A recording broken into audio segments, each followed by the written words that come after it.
you know, top three. Yeah, Nigel Farage ended his time in the jungle in third place after making the final of I'm a Celebrity, Get Me Out of Here. Made in Chelsea star Sam Thompson was the king of the jungle, with former boxer Tony Bellew as the runner-up. Here's what Nigel had to say. Obviously, there were people there that took very different views on Brexit and other subjects. Yeah. And I never raised one political debate in there, not one in the whole time I was there. Others did with me. But I think I managed to persuade them that we should respect the right of the other person to have a different point of view. And I had no screaming arguments. No, there wasn't any I mean, Fred wanted to have screaming arguments. He kept sort of poking me with a stick. Yeah. But no, we had proper debates. And I think in the end, I hope the other campmates respected my point of view. So no big fallouts. And yeah, if the public had put me number 3, I couldn't be more thrilled. Well, you could, you fibber. Matt Hancock came third as well, so I'm sure he's not happy about coming second. It's Matt Hancock. I came third, but I couldn't be more happy. Anyway, we're very happy for you, Nigel. It's better than the alternative, better than coming last. True. Adam Cherry, tell us more. Morning, guys. Yeah, third place, not bad, eh? We're actually stood directly outside the Marriott Hotel right now, where all the celebrities and their families have been shuttled over after their stint in the jungle. He's happy with that. Third place, 23-day stint, not a bad innings. As for last night, before we got to the result, before Sam won, it was another day of trials. So we're going to play you a little clip here. Just before he managed to get through to the end, they had to dump a bunch more snakes on him. So take a look at this. A lot of people would like a snake to strangle me, I suppose. What would you normally be doing on a Sunday? Down the boozer. Where are you going to in your head here, man? I'm thinking about things I've done in my life that were worse than this. And go on. Being stuck in that little aeroplane that crashed a few years ago when I was trapped in the wreckage. Right. Dealt with a few snakes in your time, though, I presume? European Parliament was stuck with them. Terrible lot. One last trial to get through. So, yeah, as I say, Sam wins, Tony Bellew comes second, and Nigel takes the bronze medal. Now, whilst we were here, we were able to see, and we're going to show you this footage, we were able to see Sam, Tony and Nigel arrive and greet their families at the Marriott here. It was really good footage, really nice. Big crowd, it was very busy, great stuff. Nigel telling the cameras, telling GB News, 23 days, as I say, 23 days is not a bad innings. So he will be happy with that, and you'll have a chance to talk to him directly on the programme at about 8:30, so you can ask him exactly what it was like having those snakes dumped on him and eating all those creepy crawlies. As for what is next, again, something you must ask him. The newspapers it's all over the news in the last couple of days. Will he sign some sort of pact with Boris Johnson? Is he making a return to frontline politics? All of that still to come, and definitely something to keep an eye on. So the fun isn't all quite over yet, guys. Well, that will be top of our list of questions for Farage this morning. Is he going to make a comeback with his old mucker Boris? All to play for. Thank you very much, Adam. Appreciate it. Talking about comebacks, Fatima Whitbread, I tell you what, we're going to bring her in now because she's a former I'm a Celebrity contestant, not just once, but twice. Fatima.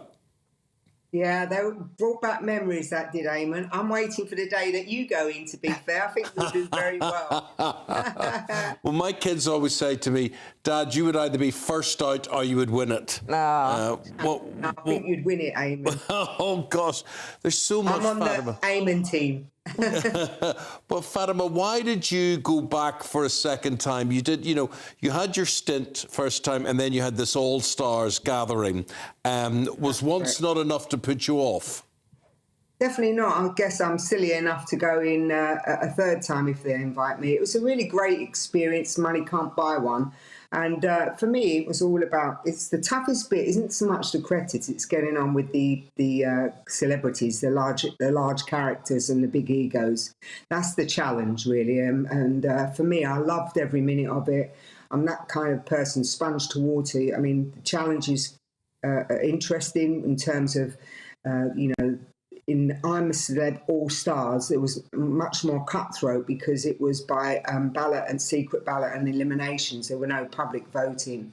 Whereas the first time I went in 2011, yes, of course it was public voting, and there was long periods of time where you were sat about doing nothing, and it was quite a challenge. But me, I'm the sort of person that keeps myself busy. I get up at usually 6 o'clock in the morning before everybody else is up, and I'm doing my workouts. Carol Vorderman helped me this year. She was doing her workout as well. And, just general jobs around camp keep you busy, and yeah, I loved it. I loved every minute. But Fatima, I mean, I'm full of admiration for you, and I've also seen you on SAS Who Dares Wins, where you were not the youngest of the team, but you were definitely one of the most impressive, and it stayed with me. But so it's no surprise to me that the challenges in the jungle for you weren't the hard part. But you're a very nice person. I can't imagine it was hard for you to get on with the big egos and the difficult characters. You're very tolerant. So she's not the problem. They're the problem. I know, but you could just ignore it, surely. Well, it's tough because you're in a very tight, confined area there. It's only a size of a football pitch where everything's surrounded, and the conditions are quite, torrid. People get tired, hungry, they're stripped back to the bone, really. No communication with family. And people often ask me, are you allowed out at night time? And do you go and sleep in a hotel or have a full meal? And the answer is no. It is what you see, what you get. And I feel that there are lots of people that when they go in there, they underestimate the challenge of what it can ask of you, And for me, I love a challenge, so it didn't make no difference. And I love watching this year as well. Sam brought a lot of energy to it. Nigel was quite, I think stabilising. Tony was my favourite. And I think they had the right three in the end, the right four. Anyone was a worthy winner, to be fair. OK. I think, Fatima, we talk about confrontation and whatever, and I think one of the weaknesses with the show that becomes more apparent year after year is that ITV have this pursuit of not wanting to offend anyone or not being left open to criticism. So people tend to be nicer and nicer than they would have if you went back 10 years on the show. And I think the entertainment, the entertainment for the viewer at home is, some people not getting on with each other. Not as entertaining because they want to see controversy, Eamon, as you know. I mean, I would agree in some respects. It's a lot easier now than it was in the past. I mean, there seems to be more food. People trying that much harder to get on in terms of not falling out with anybody because they don't want to become unpopular. And, of course, at the end of the day, I mean, I don't know whether it's quite right. If you see it in the parochial way, you will see that ITV have selected people that do kick one another off, supposedly.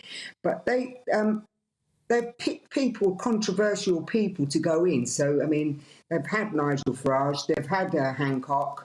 Who's next? I mean, if you're saying it's not going to offend people, I think it has offended people in the masses. But other than that, in terms of the programme itself with the campmates, I think they've all worked exceptionally hard to stay unified, and they collaborate much better than they probably did before. There were a lot more kick-offs in the early days, and I think that makes for better entertainment, especially for the public. Well, listen, we could talk to you all day. It's always a pleasure. And thank you for giving us an insight, Fatima, to all of this and a bit of perspective. Eamon, can I just ask you, because I do a lot for children in the care system, and this is one of the opportunities when we do programmes like this to get our backstory out. And I do a lot of work in the care system sector for young children, these young vulnerable children and young adults. And I would just like you to say, please, go on my website, fatimascampaign.com, and go and support these young kids. Christmas is coming upon us, and a lot of these young kids will be sat alone on their own. And I want to make the difference. I want to ask you to help me make the difference. So go on my Just Giving page and help these young people, if you may. Fatimascampaign.com. I will do that.